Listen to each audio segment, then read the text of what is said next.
रेती भरल्या ट्रकचा अपघात, 2 जखमी।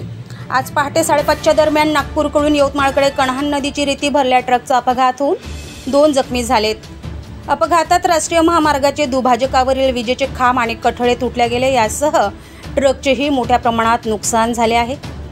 आज पहाटे भिडीजवळच ट्रक क्रमांक MH40CD 4198 कण्हान नदीची रेती भरून नागपूरकडून यवतमाळकडे जात असता भिडीजवळच राष्ट्रीय महामार्गावर चालकाला झोपेची डुलकी आल्याने चालकाचे ट्रकवरील नियंत्रण सुटले आणि ट्रक दुभाजकावर धडकला व 200 फूट अंतरावरून दुभाजकावरील विजेचे खांब व लोखंडी कठडे तोडत त्यातही त्या लोखंडी पत्र्यांनी ट्रकचे समोरील चाके फुटली व डिझेल टँक फुटल्याने ट्रक सर्व्हिस लाईनवरून खड्ड्यात पडला।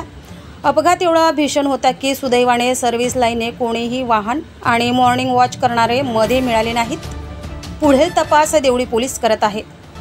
साहसिक न्यूज 24 करिता भिडीवरून आमची प्रतिनिधी राजू वाटाणे।